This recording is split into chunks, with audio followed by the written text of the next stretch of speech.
The stagecoach wheels kicked up dust along the rutted trail as Willa O'Connor clutched the letter that had brought her 3,000 miles from Boston to Bodie, California in the autumn of 1879. Her hands trembled slightly, not from the jarring ride but from the anticipation of finally meeting the man who would be her husband before the week was through. "First time in mining country, miss?" asked the elderly woman seated across from her, eyeing Willa's fashionable yet impractical traveling suit with undisguised skepticism. "Yes," Willa replied, smoothing her skirts as the coach hit another bump. "I'm to be married to Mr. Samuel Fitzgerald. He's the owner of the White Pine Mine." The woman's eyebrows shot up, and she exchanged a quick glance with the bearded man beside her that Willa couldn't quite interpret. Something passed between them, knowledge they weren't sharing. "Is something wrong?" Willa asked, her stomach suddenly feeling leaden. "Nothing at all, dear," the woman replied too quickly. "Bodie's quite the boomtown these days. 40 stamp mills running day and night, gold and silver coming out of the hills faster than most can count it." But Willa had caught that look, and it planted a seed of worry that took root during the final hours of her journey. By the time the stagecoach rolled into Bodie's dusty Main Street, the seed had grown into full-blown anxiety. Bodie sprawled across the high desert landscape, a collection of weather-beaten wooden buildings set against the dramatic backdrop of the Sierra Nevada mountains. The late afternoon sun cast long shadows as miners trudged back from their shifts, and saloon doors swung open and closed with the steady rhythm of men seeking relief from their labors. Willa stepped down from the coach, her legs stiff after days of travel. No one was waiting for her. "Your luggage, miss." The driver hoisted her trunk down. "Thank you," she murmured, looking up and down the street. "I was expecting Mr. Fitzgerald to meet me." The driver scratched his beard. "White Pine Mine's office is down that way," he pointed.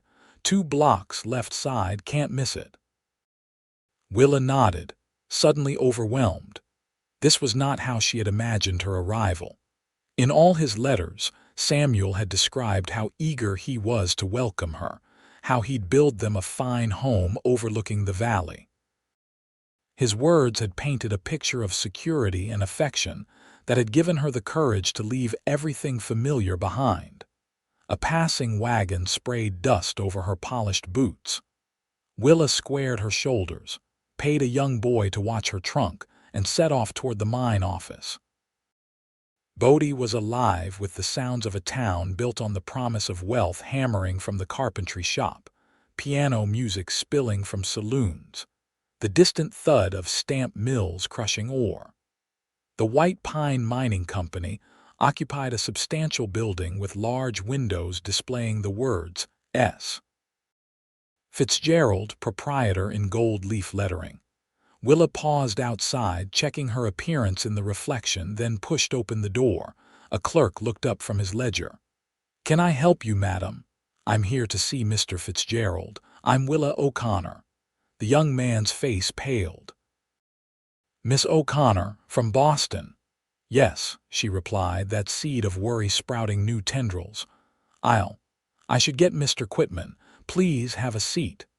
Before Willa could ask who Mr. Quitman might be, the clerk disappeared through a door at the back of the office. She remained standing, clutching her reticule with whitening knuckles. Minutes later, a tall man with broad shoulders and sun-weathered skin entered the office. His eyes a striking shade of blue that reminded Willa of the ocean she'd crossed as a child, found hers immediately. He removed his hat, revealing sandy hair in need of a trim. "Miss O'Connor." His voice was deep, with an accent that spoke of somewhere further south. "I'm Flynn Quitman, Samuel's business partner. I think we need to talk." Something in his expression made Willa's heart stutter. "Where is Mr. Fitzgerald?" Flynn Quitman gestured toward a private office. "Please." Once the door closed behind them, Flynn offered her a chair, then leaned against the desk, seemingly gathering his thoughts. "Miss O'Connor, I'm afraid there's been a complication." Willa sat rigid. "What kind of complication, Mr. Quitman?" "Samuel left for San Francisco 3 weeks ago. He was supposed to return before your arrival." Flynn paused, his jaw tightening. "We received a telegram yesterday. He's been married." The words hung in the air between them, nonsensical at first, then horrifyingly clear.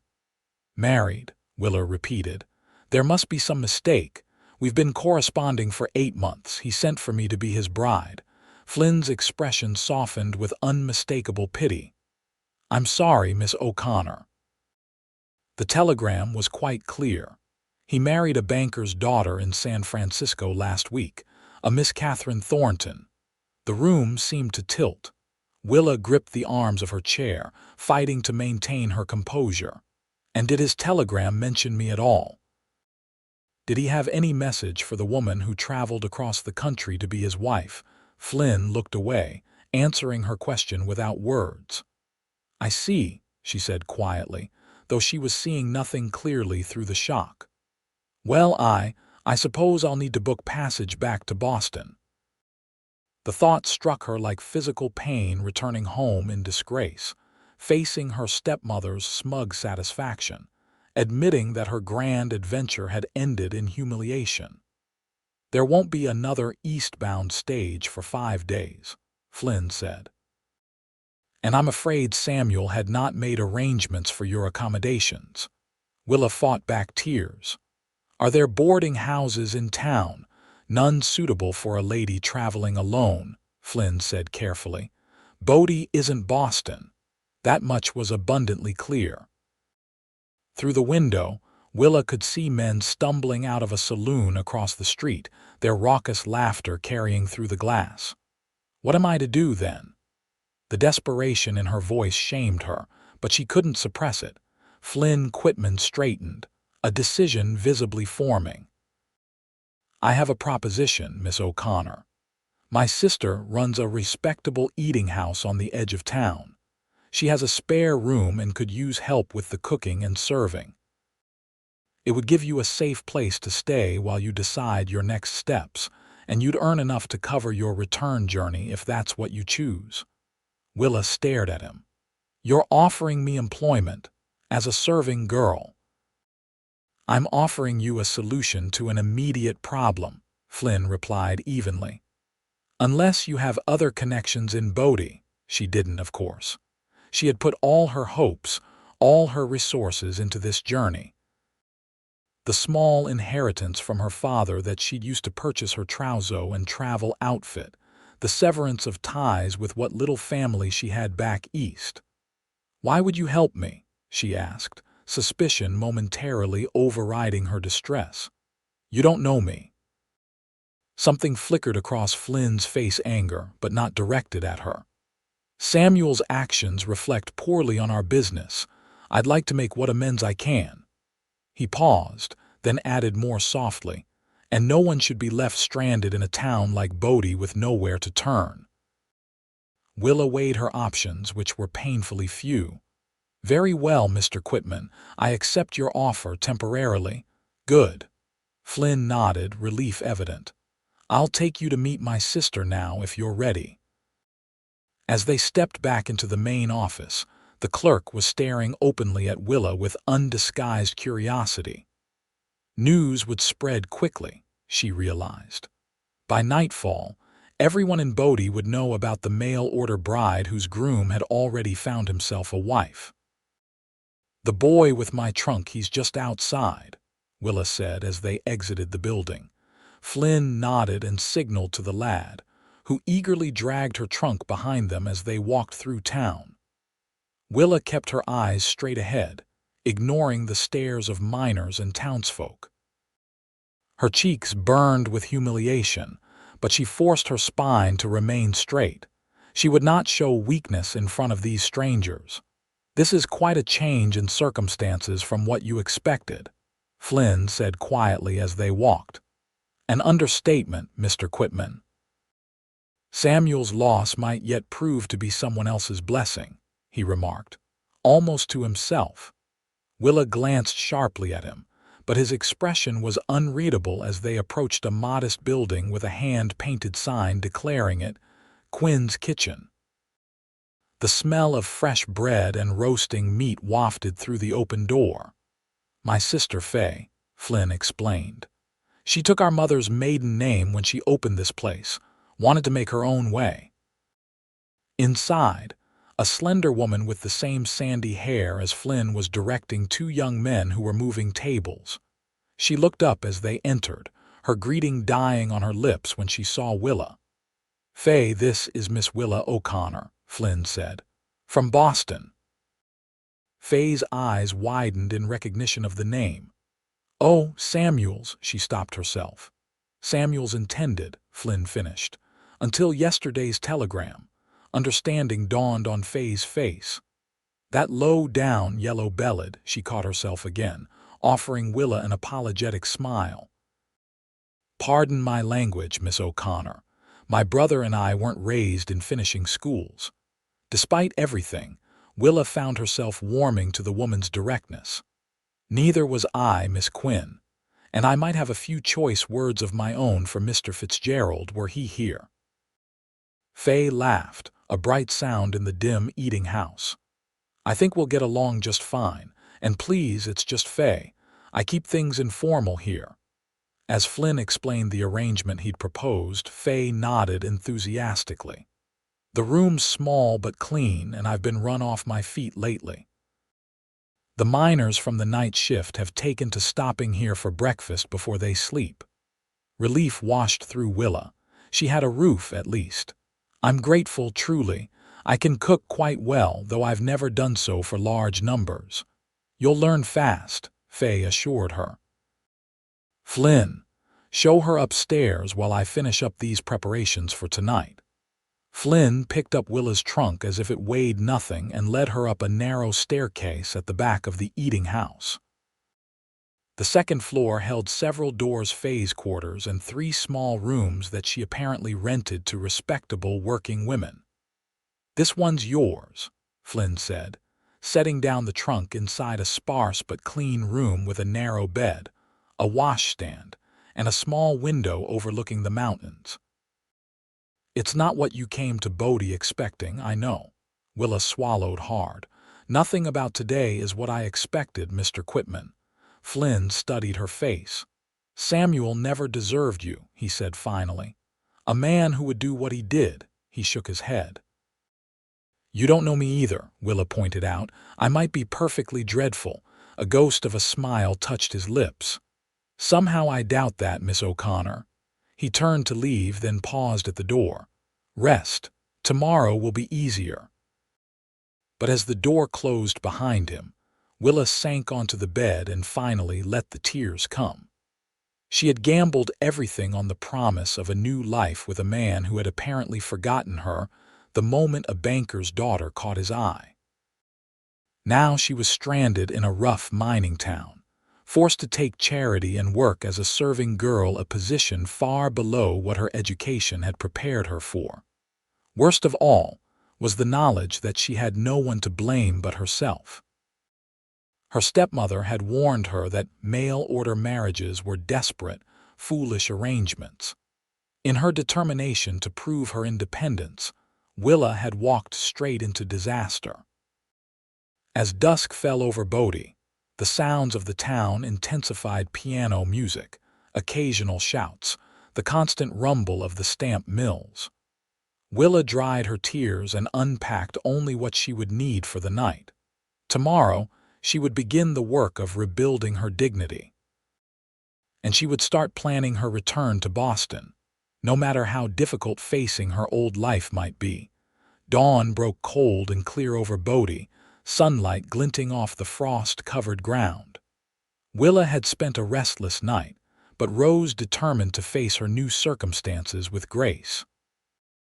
She dressed in her simplest gown, thankfully. She'd packed practical clothes for what she'd expected to be life as a mine owner's wife, and made her way downstairs to Faye's kitchen. Faye was already hard at work, her sleeves rolled up as she kneaded dough on a flour-dusted table. "Good morning.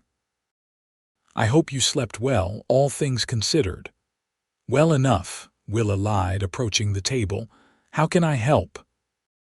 For the next hour, Faye taught Willa the basics of running her kitchen where supplies were kept, how she liked the tables set, which miners paid their bills promptly, and which needed gentle reminding. By the time the first customers arrived, Willa was wearing a borrowed apron and had her hair neatly pinned back beneath a simple cap. "You're a natural," Faye said approvingly as Willa navigated between tables, serving plates of eggs, bacon, and fresh biscuits. Most city girls would be complaining about the work. "I'm grateful for the opportunity," Willa replied, and meant it. The physical labor kept her mind from dwelling on her situation. The eating house stayed busy through the morning as the night shift miners finished their meals, and the day workers came in for an early lunch. Willa was serving coffee to a table of bleary-eyed men when the door opened, and Flynn Quitman walked in. He paused when he saw her, his eyes taking in her transformed appearance. "Miss O'Connor, you look at home." Something about the way he said it made her cheeks warm. "Hardly that, Mr. Quitman, but your sister has been most kind." Flynn took a seat at an empty table. "I came to check on you, and to tell you that I've sent a strongly worded telegram to Samuel in San Francisco." Willa stiffened. "That wasn't necessary." "It was entirely necessary," Flynn countered. "He needs to understand the consequences of his actions. At minimum, he owes you the cost of your return journey." "I don't want his money," Willa said, her pride flaring. "I'll earn my own way back to Boston." Flynn studied her with those ocean blue eyes. "Your determination does you credit, but accepting what's rightfully owed isn't charity." Before she could respond, the door burst open again, and a flamboyantly dressed woman swept in, followed by two younger girls in similar finery. Despite the early hour, all three wore dresses more suited to evening entertainment, with feathers in their elaborately styled hair. The eating house fell silent as every miner turned to stare. "Faye Quinn," the older woman called. "I hear you're serving the best apple pie in Bodie and my girls are dying for a taste." Faye emerged from the kitchen, wiping her hands on her apron. Her expression was carefully neutral. "Ruby." "This is unexpected." Ruby glanced around the room, her heavily painted eyes landing on Willa. "And who's this?" "New competition."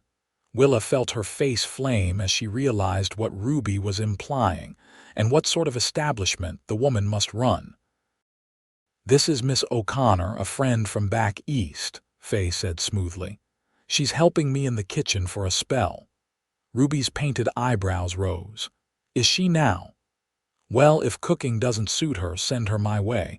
Pretty face like that would earn double what you're paying her." A chair scraped back as Flynn stood abruptly. "That's enough, Ruby. Miss O'Connor is a lady." Ruby laughed. "So were half my girls before life happened to them." She turned to Willa with a knowing smile. "Don't let that fancy accent fool you, honey. We're all just trying to survive out here." Willa felt every eye in the room on her, measuring, judging. Her hands trembled slightly as she set down her coffee pot. "I believe I'm needed in the kitchen," she said with as much dignity as she could muster, and retreated through the swinging door. She leaned against a wall, taking deep breaths. It was one thing to know that her situation was precarious.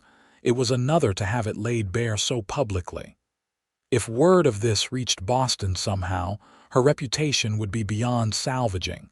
The kitchen door opened, and Flynn stepped in. "I apologize for Ruby," he said quietly. "She owns the Palace of Pleasure on the north end of town. She's not a bad sort, just direct." "I don't need protection, Mr. Quitman," Willa said stiffly. "Perhaps not," he acknowledged. "But every newcomer to Bodie needs allies. This town can be unforgiving." Willa looked at him directly, a question that had been nagging at her finally surfacing.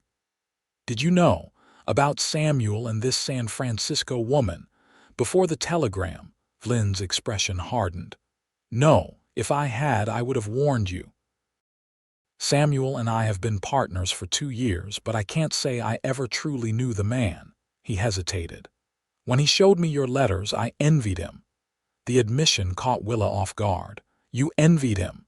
A woman of intelligence and courage, willing to build a life in a place like this. Flynn's gaze was steady. "Yes, I envied him that."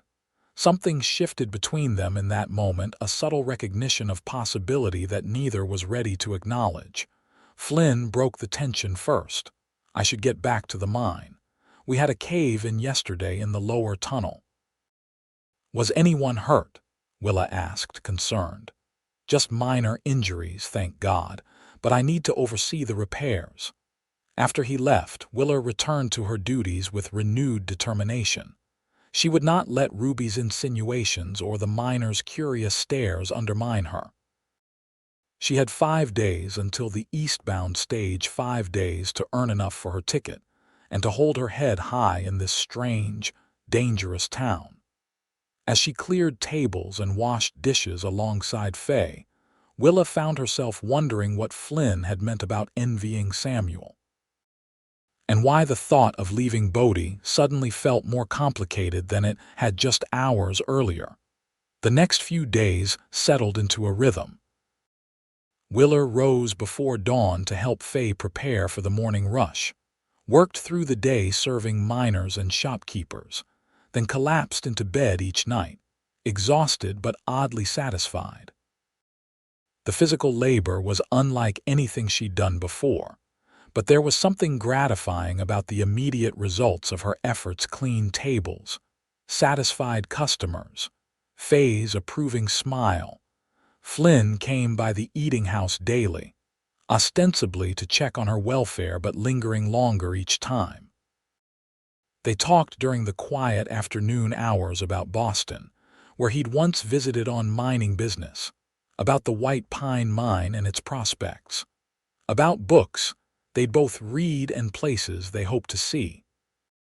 Willa found herself looking forward to these conversations, to the way Flynn listened to her opinions as if they mattered. It was a stark contrast to Samuel's letters, which she now realized had been filled with his own plans and dreams, with little interest in hers.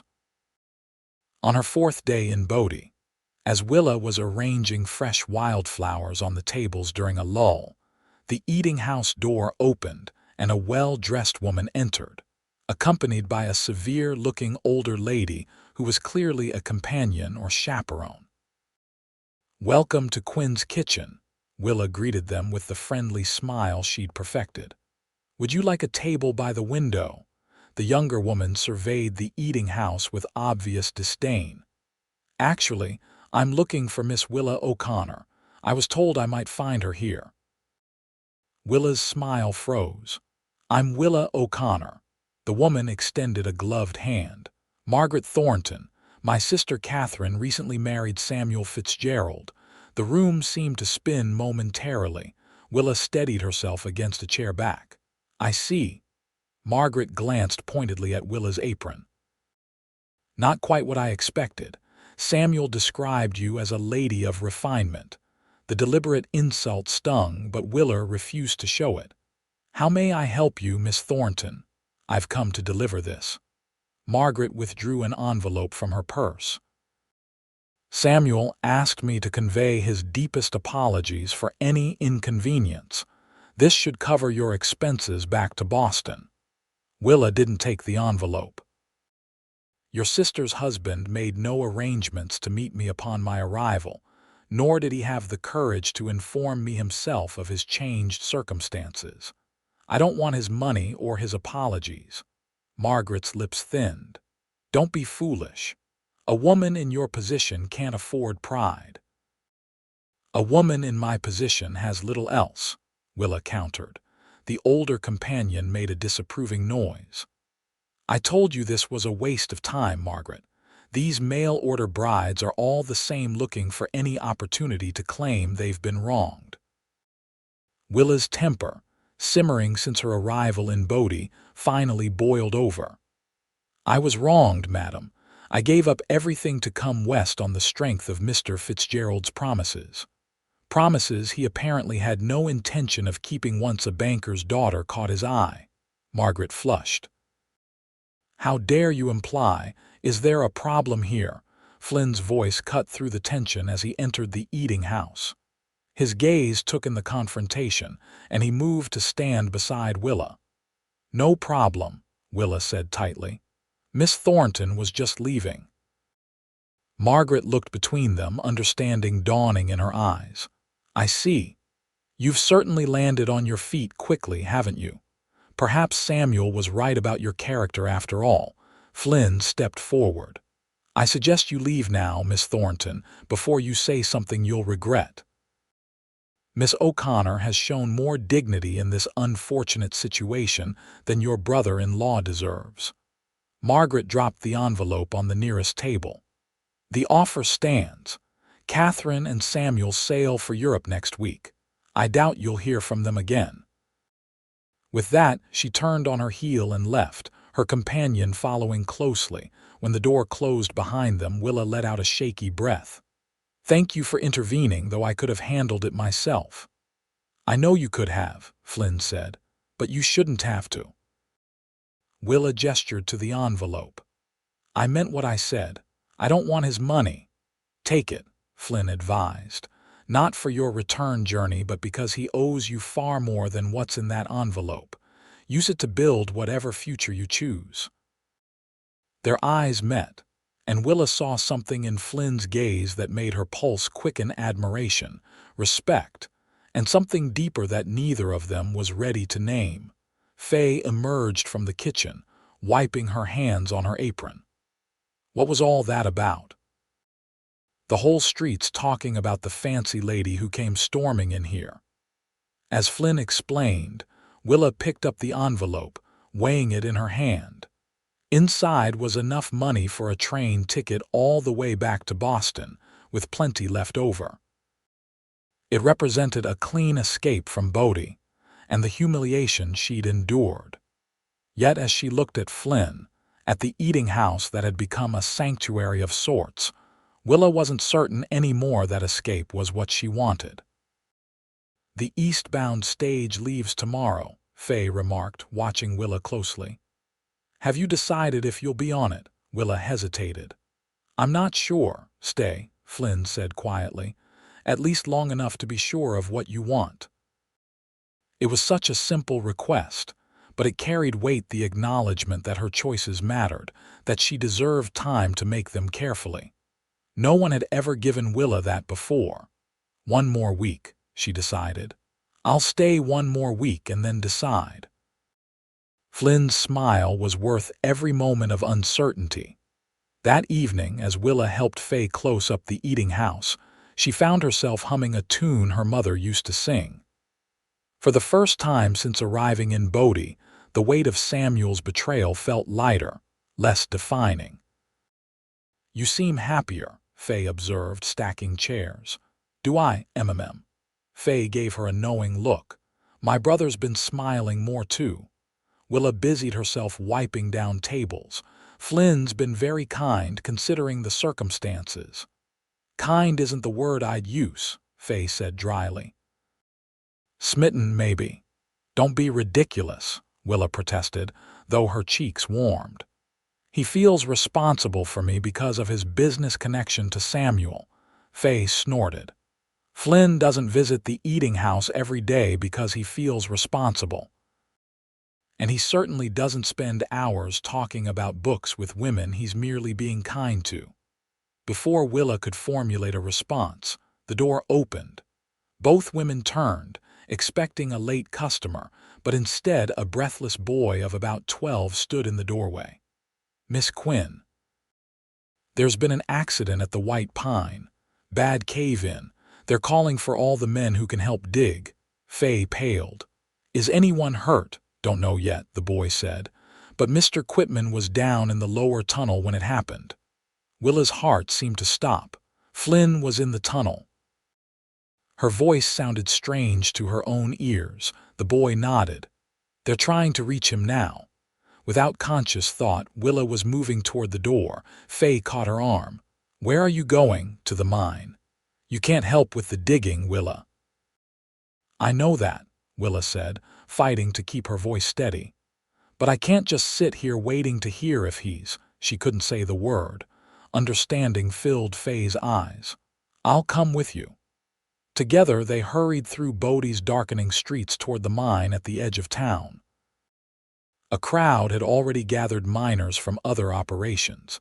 Townsfolk, women clutching shawls around their shoulders against the evening chill.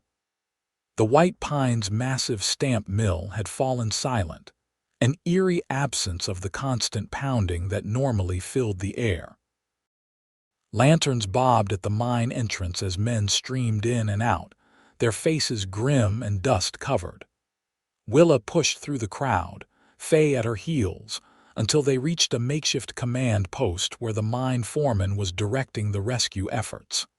"Any word?" Faye asked him. The foreman looked up, recognizing her. "Nothing yet, Miss Quinn. The collapse was extensive. We know at least 3 men were in that section, including your brother." "How long before you reach them?" Willa asked, her voice steadier than she felt. The man shook his head. "Hard to say. The supporting timbers gave way. We're having to shore up as we go to prevent another collapse." Hours passed in agonizing slowness.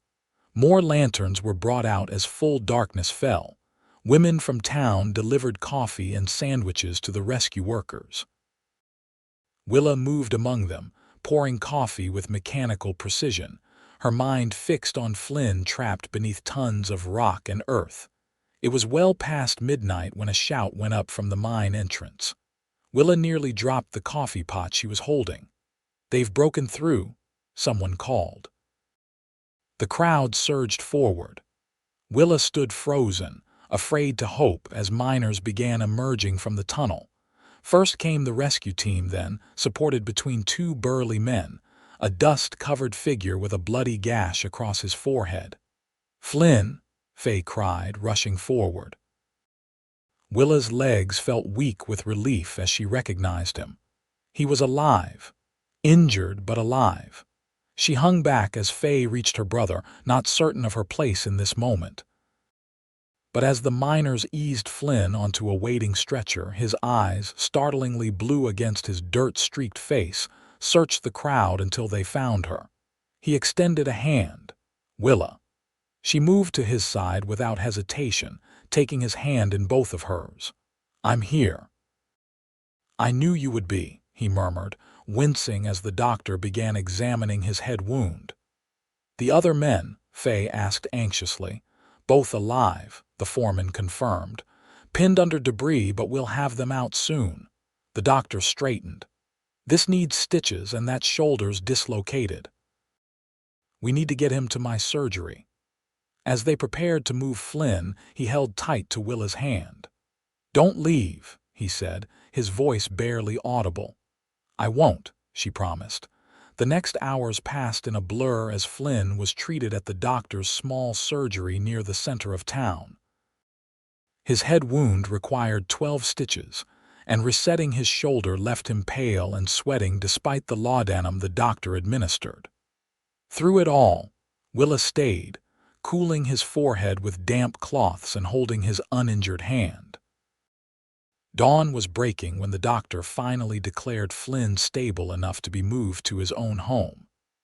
Faye had gone ahead to prepare the house, leaving Willa alone with Flynn as they waited for the wagon that would transport him. "You should get some rest," Flynn told her, his voice rough with pain and exhaustion. "You've been up all night."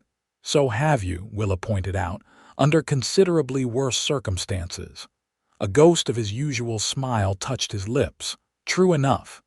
He studied her face. "The stage left this morning. You didn't go." "No," she said softly. "I didn't."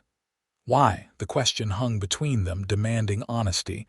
Willa took a deep breath. Because when I heard you were trapped, I realized that leaving Bodhi wasn't what I wanted anymore. Flynn's eyes held hers. And what do you want, Willa O'Connor? Time, she answered truthfully. Time to discover who I am here, away from Boston and its expectations. Time to... She hesitated, then finished. Time to understand what I'm feeling. Flynn lifted their joined hands, pressing a gentle kiss to her knuckles. I can give you time. I can give you anything you need. The simple gesture, the sincerity in his voice nearly undid her composure. When I came to Bodhi, I thought I knew exactly what my future held. Now nothing is certain. Some things are certain, Flynn said quietly. What I feel for you, for instance. I knew it the moment you walked into my office. Willa's breath caught. Flynn, I'm not asking for promises, he interrupted. Just a chance to show you that what happened with Samuel doesn't have to define your time here. That there are men who keep their word. That there might be a reason you came to Bodhi, even if it wasn't the one you expected. Before she could respond, the door opened, and the doctor returned with news that the wagon was ready. The moment of vulnerability passed, but something fundamental had shifted between them, an acknowledgement of feelings that had been growing since that first meeting. As Flynn was settled into the wagon, Willa walking beside it through the awakening town, she realized that the hurt and humiliation of Samuel's betrayal had begun to fade. In its place was something new and fragile, a possibility she hadn't dared to consider. Flynn Quitman watched her with those ocean blue eyes, and for the first time since arriving in Bodhi, Willa felt as though she might be exactly where she was meant to be. The week that followed the mine accident transformed Bodhi for Willa. What had seemed a harsh, unwelcoming place became a community with its own rhythms and unexpected kindnesses. As news spread of Flynn's injury and Willa's vigil at his side, the townsfolk who had initially viewed her with curiosity or suspicion now greeted her warmly. Flynn's recovery progressed steadily under the doctor's care and Willa's watchful eye. With his right arm in a sling and strict orders to rest, he was forced to delegate the day-to-day operations of the mine to his foreman. This left him with abundant free time he increasingly spent in Willa's company. They developed a routine. Willa worked mornings at Faye's eating house, then spent afternoons with Flynn at his comfortable home on the ridge overlooking town. Sometimes they read together on his wide porch. Other times they talked for hours about their lives, their dreams, the paths that had led them to this moment. Tell me about Boston, Flynn said one golden afternoon as they watched the sunlight play across the distant mountains. Do you miss it? Willa considered the question carefully. I miss certain things, the libraries, the theaters, the ocean, she smiled wistfully. But Boston itself, I'm not sure I do. Why not? After my father died, there was little to keep me there. My stepmother made it clear that at 25 I was becoming a burden, an embarrassment even. She twisted her hands in her lap. Unmarried women of a certain age aren't viewed kindly in Boston society. Flynn frowned. Your stepmother sounds delightful. A laugh escaped Willa. She had her reasons. My father left everything to me with only a modest allowance for her. She resented that. Is that why you answered Samuel's advertisement? Financial security? Partly, Willa admitted. But more than that, I wanted adventure, independence. A chance to build something of my own, she glanced at him. I imagine that sounds naive to someone who's lived in mining camps. Flynn shook his head. Not naive, brave. He reached for her hand, a gesture that had become natural between them. Most women wouldn't have the courage to travel across the country to a town they'd never seen, to marry a man they'd never met. Most women have better judgment, Willa said dryly. I disagree, Flynn said, his eyes intent on hers. Your judgment led you to Bodhi. I can't find fault with that. The air between them seemed to thicken. Flynn leaned closer, his gaze dropping to her lips. Willa felt her heart race in anticipation. The front door opened and Faye stepped onto the porch. "Sorry to interrupt," she said, not looking particularly sorry. "Willa, Mrs. Henderson's asking for that apple pie recipe you made yesterday. Says her husband hasn't stopped talking about it." The moment broken, Willa stood. "Of course. I'll write it down for her." As she followed Faye inside, Willa caught the frustration on Flynn's face and felt an answering disappointment. They had been dancing around this growing attraction for days, never quite crossing the line from friendship to something more. Later that evening, as Willa prepared to return to her room above the eating house, Flynn walked her to the door. "Stay for supper tomorrow," he said. "Faye's visiting friends in the next town over. I'll cook." Willa raised an eyebrow. "You cook?" "I have hidden talents," he said with a smile that made her pulse quicken. "Besides, the doctor says I can start using this arm again." He demonstrated by carefully lifting his right hand from the sling. "Then I accept," Willa said, "but only if you let me bring dessert." The next day passed in a haze of anticipation. Willa found herself choosing her dress with particular care, a blue that matched her eyes, with a neckline that was modest but flattering. She baked an apple tart with cinnamon and nutmeg, filling Faye's kitchen with the scent of autumn. As she walked the familiar path to Flynn's house, the sun was setting behind the mountains, casting long shadows across Bodie. A cool breeze carried the promise of the winter to come. Willa wrapped her shawl more tightly around her shoulders, quickening her pace. Flynn answered her knock promptly, as if he'd been waiting. His sling was gone, though he moved his right arm carefully as he took the covered dish from her hands. "You look beautiful," he said simply. Willa felt her cheeks warm. "Thank you." Inside, the house was transformed. The dining table was set with Flynn's best dishes, candles providing a soft glow. A fire crackled in the stone hearth, warding off the evening chill. "This is lovely," Willa said, touched by the effort he'd made. "I wanted tonight to be special." Flynn guided her to the table, pulling out her chair. "Though I should warn you that my cooking skills are somewhat exaggerated." The meal proved him modest, a perfectly prepared venison steak, roasted potatoes with rosemary, fresh bread that he admitted Faye had left for them.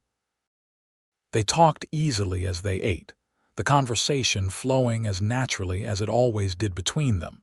It wasn't until they'd finished Willa's apple tart and moved to sit before the fire that the mood shifted. Flynn poured 2 small glasses of brandy, handing one to Willa. "To new beginnings," he said, raising his glass. Willa echoed the toast, sipping the fiery liquid. It burned pleasantly down her throat, warming her from within. "Flynn," she began, setting down her glass, "I've been thinking about what happens next." His expression grew serious. "Have you reached a decision about staying in Bodie?" "I have." Willa met his gaze steadily. "I'm not leaving, not yet anyway." Relief flooded his features. "I'm glad. But I need you to understand something," she continued. "I came to Bodie expecting to be a wife. When that fell apart, it forced me to reconsider what I truly want from life." She took a deep breath. "I've enjoyed working at Faye's. I feel useful there, respected.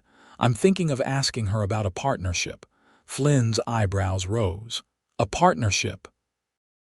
"I have Samuel's settlement money," Willa explained. "Enough to invest in expanding the eating house. Faye's mentioned wanting to add rooms for respectable travelers. I could help make that happen." "You'd be a businesswoman," Flynn said thoughtfully. Uncertainty crept into Willa's voice.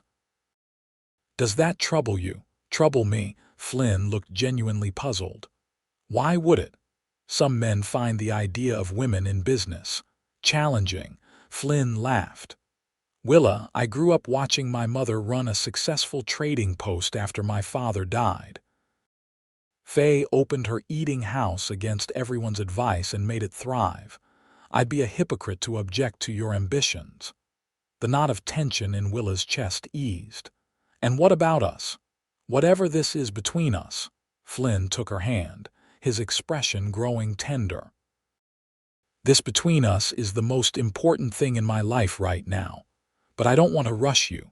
After what happened with Samuel, this isn't about Samuel, Willa interrupted. It hasn't been for some time now. Flynn's eyes darkened. Then what is it about? It's about making sure that when I choose a path, it's because it's what I truly want, not because it's expected or convenient or my only option. Willa squeezed his hand. I care for you, Flynn, more than I thought possible after such a short time. But I need to know I can stand on my own before I consider standing with someone else. Flynn brought her hand to his lips, pressing a kiss to her palm that sent shivers up her arm. I understand, and I'll wait, however long it takes. I'm not asking you to wait indefinitely, Willa said softly. Just to give me time to find my footing here. Time you shall have, Flynn promised. He reached up to brush a strand of hair from her face, his touch lingering on her cheek. But know this, Willa O'Connor, from the moment you walked into my office, Samuel's loss has been my blessing. And I intend to prove that to you day by day, for as long as you'll allow.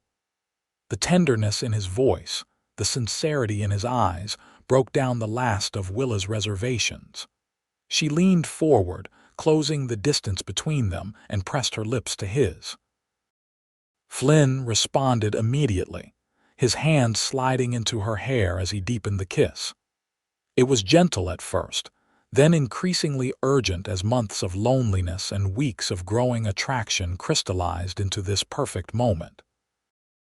When they finally broke apart, both breathless, Willa rested her forehead against his. I should go, she whispered, though it was the last thing she wanted. Flynn nodded reluctantly. I'll walk you back to town. No need, Willa said, standing. The moon is full and the path is well lit. I think I need the time to collect myself. Flynn rose, wincing slightly as he put weight on his injured shoulder. Promise you'll consider my words about us.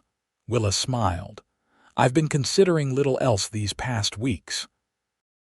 As she walked back to town under the silver light of the moon, Willa felt a strange sense of peace settle over her. For the first time since arriving in Bodie, her path forward seemed clear. She would build a life here on her own terms, not as Samuel Fitzgerald's mail-order bride, nor immediately as Flynn Quitman's wife, but as Willa O'Connor, businesswoman and architect of her own destiny. The eating house partnership with Faye materialized quickly. Faye had been considering expansion for months, but lacked the capital to begin. With Willa's investment and business acumen skills honed helping her father with his shipping interests before his death, they drew up plans for Quinn and O'Connor's boarding house and restaurant, a two-story establishment that would offer clean, safe accommodations for respectable travelers and the best meals in Bodie. Construction began as winter settled over the Sierra Nevada.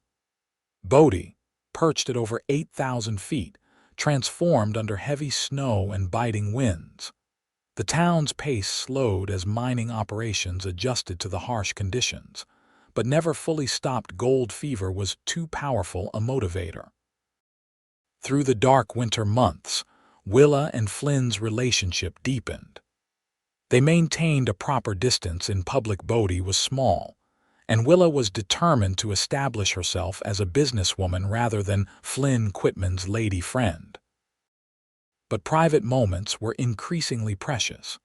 Evenings by the fire discussing books, Sunday afternoons playing chess, walks through the snow-covered hills when the weather permitted. By early spring, as the first crocuses pushed through the melting snow, the new Quinn and O'Connor's was nearing completion. Willa had thrown herself into every aspect of the project, from selecting furnishings to hiring staff to designing menus that would appeal to Bodhi's diverse population. "You've transformed this place," Flynn remarked one evening as they stood in the nearly finished dining room. Polished wood floors gleamed in the lamplight, and crisp white tablecloths covered tables set with proper china, a far cry from the humble eating house where Willa had first worked. "We have," Willa corrected, including Faye in the achievement, "and it's only the beginning.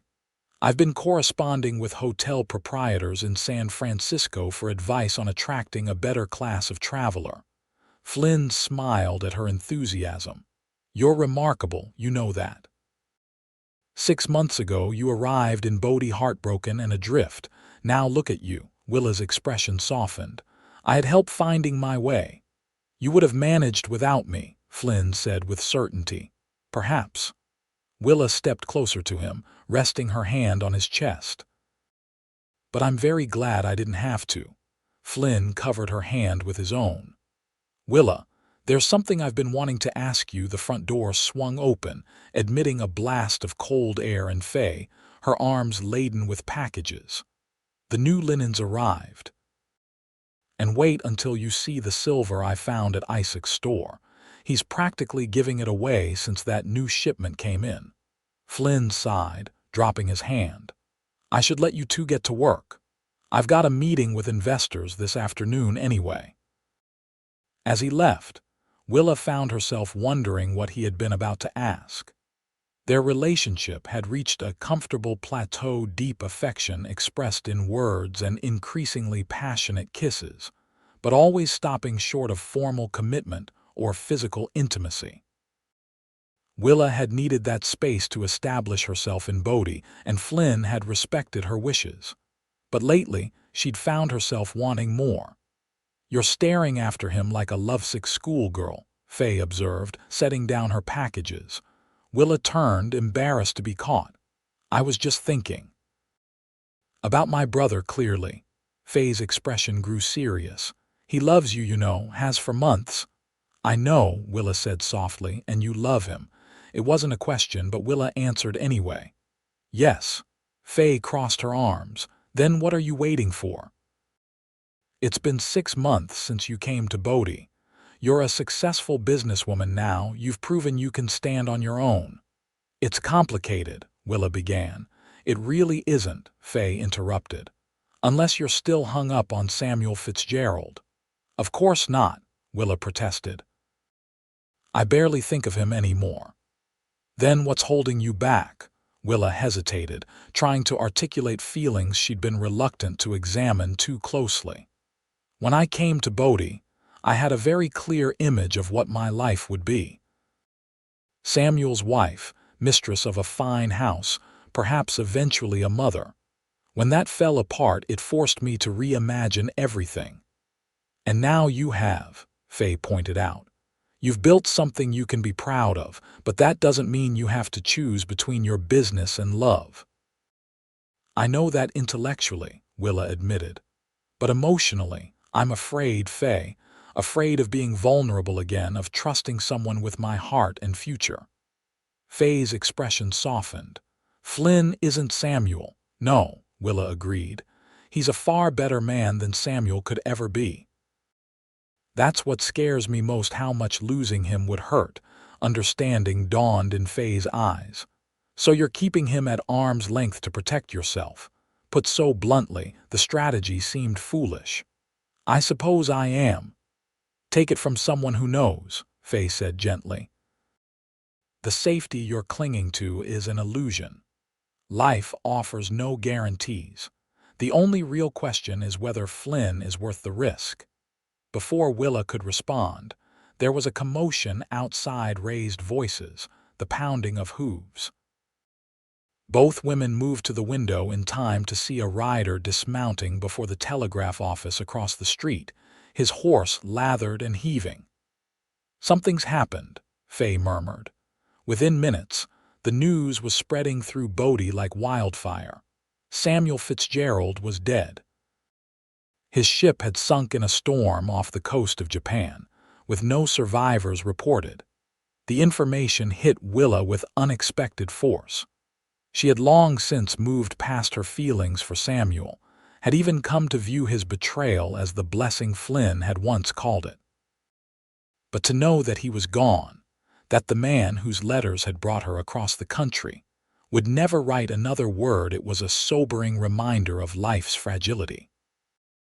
That evening, as news of the shipwreck dominated conversation throughout Bodie, Willa sat alone in her room above the nearly completed boarding house.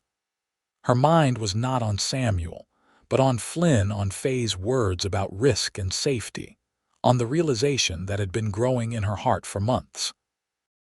A soft knock at her door roused her from these thoughts. When she opened it, Flynn stood there, his expression concerned. "I heard the news," he said. "I wanted to make sure you were all right." Willa stepped back to let him in. "I'm fine, truly. It was a shock, but—" She shook her head. "It feels like hearing about the death of someone I knew long ago, not someone I once planned to marry." Flynn studied her face. "Still, it must bring up memories." "It does," Willa acknowledged, "but not the ones you might expect." She moved to the window, looking out at the lights of Bodie twinkling against the dark mountainside. "I've been thinking about how differently my life might have turned out if Samuel had been the man I thought he was, if he'd met me that day as planned." Flynn remained silent, letting her continue. "I would never have met you," Willa said, turning to face him. "Never have discovered what I'm capable of building on my own.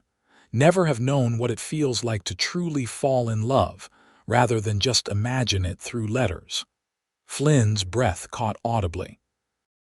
"Willa, Faye asked me today what I'm waiting for," she continued, taking a step toward him.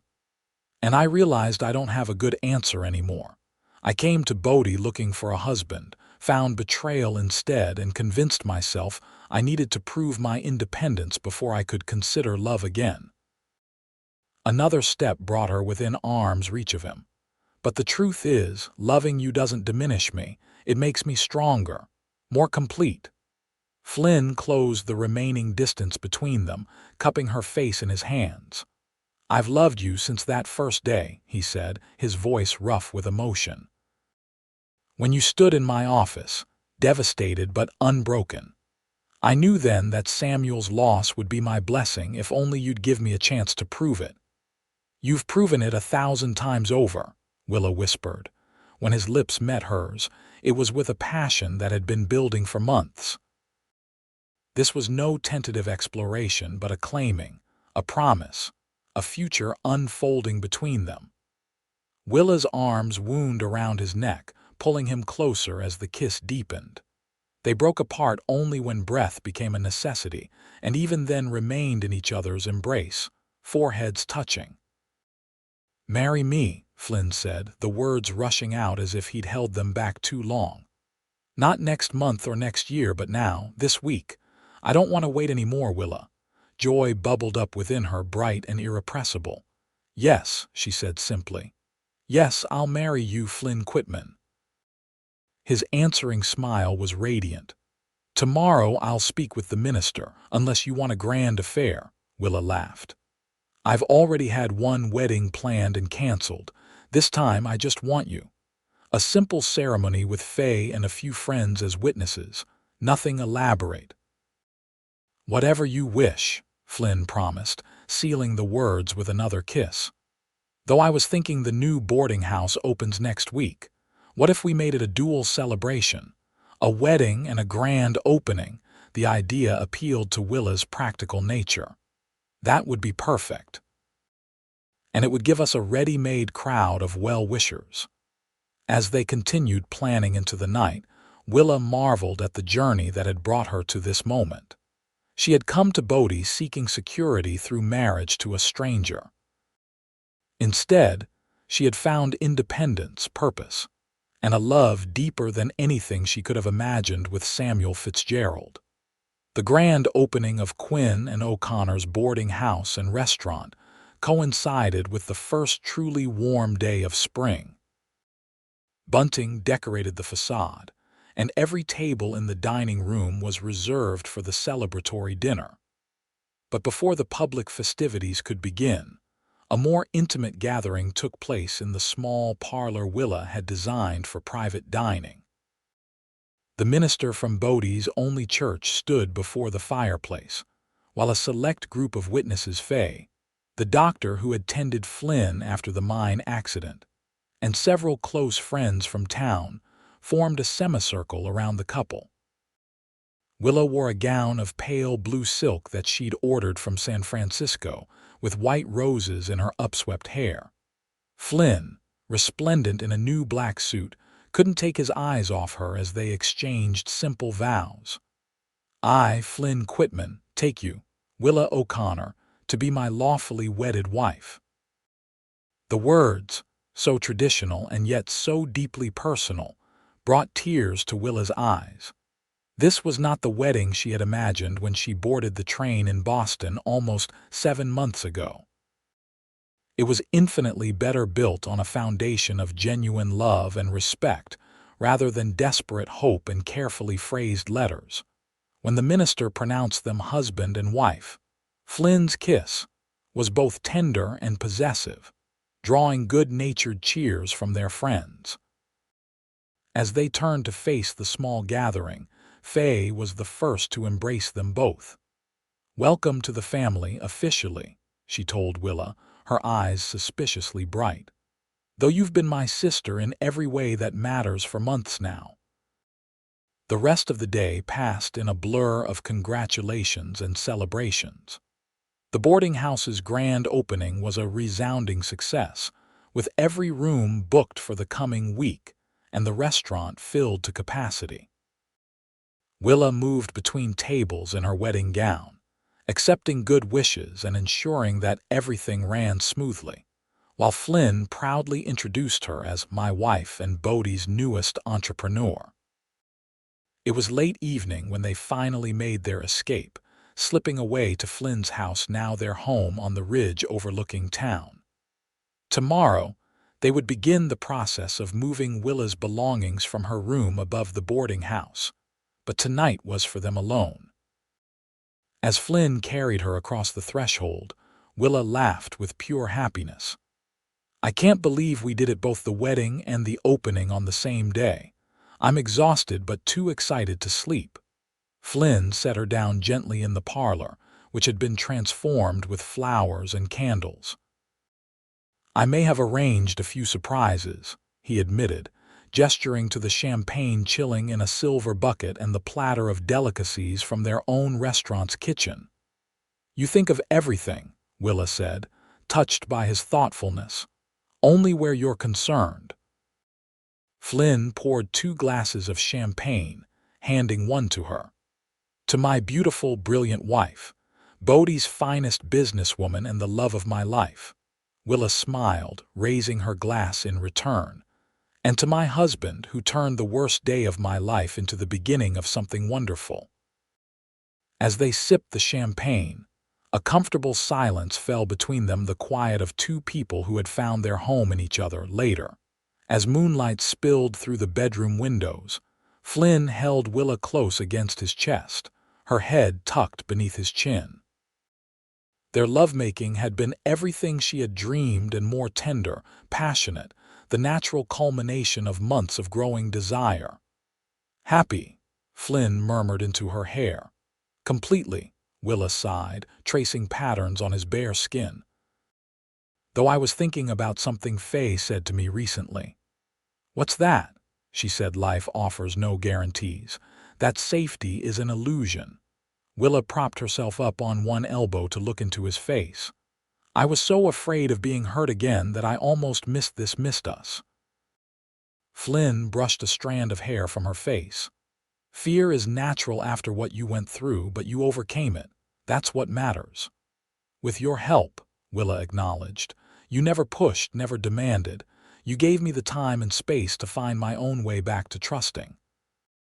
"I would have waited forever if necessary," Flynn said simply. Willa kissed him, overwhelmed by the certainty of his love. "Thank you for saying that Samuel's loss was your blessing that first day. foreseeing possibility when all I could see was disaster. I meant every word, Flynn said. And I'll spend the rest of our lives proving it to you. As they drifted toward sleep in each other's arms, Willa thought about the strange twists of fate that had brought her to this moment. Her journey to Bodie had begun with letters full of promises from a man who had abandoned her without a second thought. But it had led her to Flynn, to the boarding house, to a life richer and more fulfilling than anything she could have imagined. Spring turned to summer, and Bodie flourished in the warm mountain sunshine. Quinn and O'Connor's quickly established itself as the finest establishment in town, drawing travelers from as far as San Francisco who had heard of its exceptional food and comfortable accommodations. Willa divided her time between managing the business with Faye and creating a home with Flynn. In July, as they celebrated their third month of marriage, Flynn surprised Willa with news that would change their lives once again. "I've been offered a position," he said over dinner in their home, "as a mining consultant to several operations in Virginia City." Willa set down her fork. "Nevada, that's quite a distance from Bodie." Flynn reached for her hand across the table. "It would mean relocating, yes, but Virginia City is larger, more established than Bodie. The silver mines there are among the richest in the world." "What about the White Pine?" Willa asked. "Your partnership here?" "I've been discussing it with the other investors," Flynn explained. "They're interested in buying out my share. It would give us a substantial sum to invest in property in Virginia City." Willa considered this. "And the boarding house. Faye and I have worked so hard." "That's entirely up to you," Flynn assured her. "If you want to stay involved, we could find a manager for our Virginia City interests.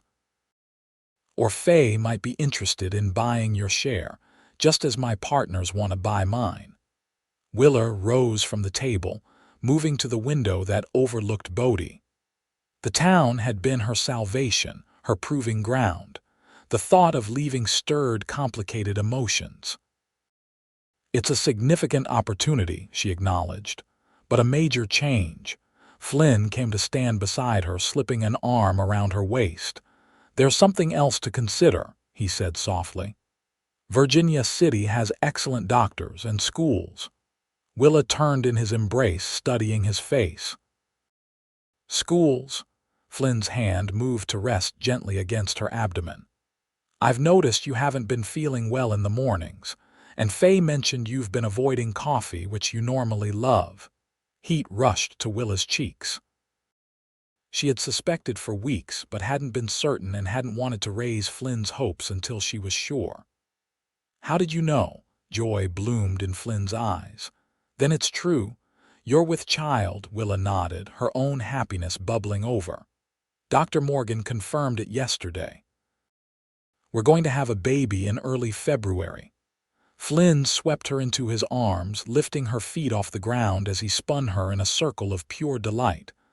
"A baby," he repeated, setting her down gently. Our child," Willa echoed, resting her forehead against his. "Who will need a proper home, good schools, and, as you said, excellent doctors." Flynn studied her face. "Does that mean you're considering Virginia City?" "More than considering," Willa decided. "If this opportunity will provide a better future for our family, then we should take it. Bodie has given me everything I could have asked for: confidence, purpose, you. But perhaps it's time for a new chapter." The decision made, events moved quickly. Faye, though sad to lose her partner and brother, was enthusiastic about buying Willa's share of the business and expanding further on her own. The White Pine investors were equally eager to acquire Flynn's portion of the mine. By September, with Willa's pregnancy beginning to show, they were ready to make the journey to their new home.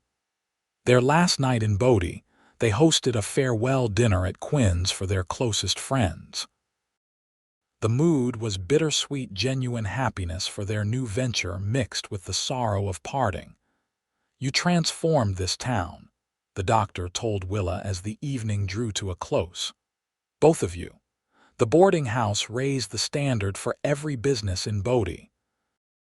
And Flynn's safety improvements at the mine have saved lives. We'll visit often," Willa promised. "It's not so far by train and stage." As the guests departed, Faye lingered, embracing her brother and sister-in-law with fierce affection. "I expect letters every week," she insisted. "And I'm coming to Virginia City when that baby arrives, so have a room ready for me." "The best room in the house," Flynn assured her. Later, as they walked home under a canopy of stars, Willa reflected on the journey that had brought them here. "When I think of that first day," she said, "stepping off the stage expecting Samuel and finding no one, I was so certain it was the worst thing that could have happened to me." "And now?" Flynn asked, his hand warm around hers. "Now I know it was the best," Willa said simply. "Samuel's betrayal led me to you, to the boarding house, to discovering what I'm truly capable of. His loss truly was my blessing, our blessing." Flynn stopped walking, turning to face her under the silver light of the moon. His hand caressed the gentle curve of her belly where their child grew. "I love you, Willa Quitman, more than I have words to express." "And I love you," she replied, standing on tiptoe to kiss him. "My cowboy, my husband, my true home." The kiss they shared was a promise of a future built on love and trust, of new adventures in Virginia City, of a family that would grow from the unexpected beginning of a mail-order bride whose groom was already married, and the honorable man who had seen her worth from the first moment they met. Virginia City embraced the Quitmans as if they had always belonged there. Flynn's expertise was quickly recognized, earning him partnerships and consulting opportunities with the largest mining operations. Willa, though slowing as her pregnancy advanced, established connections with the town's prominent women, laying groundwork for whatever business venture she might undertake after the baby arrived. They purchased a handsome house on B Street, with views of Mount Davidson and enough rooms for their growing family and frequent visitors. As winter settled over the Comstock lode, bringing snow and bitter winds, Willa nested arranging furniture, selecting wallpaper, preparing a nursery with loving attention to detail. Faye arrived from Bodie in late January, just in time. On a cold February morning in 1880, after 18 hours of labor that tested Willa's endurance to its limits, Flynn Quinn Quitman made his entrance into the world a healthy boy with his father's ocean blue eyes and a powerful set of lungs. "He's perfect," Flynn whispered, cradling his son with tears streaming unashamedly down his cheeks. "Absolutely perfect." Exhausted but radiant, Willa watched her husband and child with overwhelming love. This was what she had come west for, though she hadn't known it then, not just marriage, but this profound connection, this family forged through unexpected circumstances and unwavering devotion. As little Quinn grew from infant to toddler to spirited young boy, the Quitman family prospered in Virginia City. Flynn's mining consultancy expanded throughout the West, while Willa found her calling in an unexpected direction. Using her business acumen and connections, she established the Virginia City Women's Investment Society, helping wives and widows of miners secure their financial futures through careful property and business investments.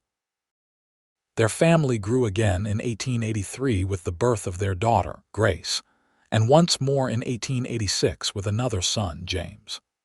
Their home on B Street became known for its warmth and hospitality, with frequent visitors from Bodie including Faye, who never tired of spoiling her niece and nephews. On a golden autumn afternoon in 1889, 10 years after Willa had first stepped off the stagecoach in Bodie, the Quitmans hosted a garden party to celebrate their anniversary. Friends from across Nevada and California gathered to toast the couple who had built such an admirable life together. As twilight approached and the guests began to depart, Willa found Flynn standing alone on the veranda, looking out over Virginia City with a thoughtful expression. "Penny for your thoughts, Mr. Quitman," she said, slipping her arm through his. Flynn smiled down at her, the lines around his eyes deepening. They were signs of a decade of laughter and joy, Willa thought the most beautiful kind of aging. "I was just thinking about Samuel Fitzgerald," he admitted. Willa raised an eyebrow. "An unusual topic for our anniversary." Flynn chuckled. "Perhaps, but I was remembering what I said to you that first day that his loss was my blessing." He turned to face her fully, taking both her hands in his. "I had no idea then how profound that blessing would be. These 10 years with you, our children, the life we've built together. It exceeds anything I could have imagined." Willa stretched up to kiss him, a gesture as natural after a decade of marriage as breathing. "Do you know, I received a letter from Catherine Fitzgerald last month. She's remarried, living in London now. Are you sorry that things didn't work out as you planned when you came west?" "Sorry," Willa laughed, the sound carrying across their garden where their children played with friends in the fading light. "How could I be sorry when I have everything I ever truly wanted? Not the fantasy I constructed from Samuel's letters, but this real, wonderful life with you." Inside the house, someone began playing the piano, likely their oldest son, who had inherited his mother's musical talent. The familiar melody drifted out to them, and Flynn pulled Willa into his arms for an impromptu dance on the veranda. "Mrs. Quitman," he murmured against her hair, "have I told you today how much I love you?" "Only twice," Willa teased. "You're falling behind." "Then let me remedy that immediately." Flynn dipped her dramatically, making her laugh like the young woman who had arrived in Bodie a decade earlier, brave, hopeful, and destined for a love story she could never have anticipated. "I love you, Willa, now and always." As they danced in the twilight, their children's laughter providing the sweetest accompaniment to the piano's melody, Willa reflected on the strange and wonderful path that had led her here. She had traveled west seeking a husband and found instead a partner, a passion, a purpose, and a love that continued to deepen with each passing year. Samuel Fitzgerald's loss had indeed been their blessing, the first chapter in a story that would continue to unfold for decades to come, rich with joy and challenge, triumph and growth, and above all, the enduring love of two people who had found in each other exactly what they needed, precisely when they needed it most.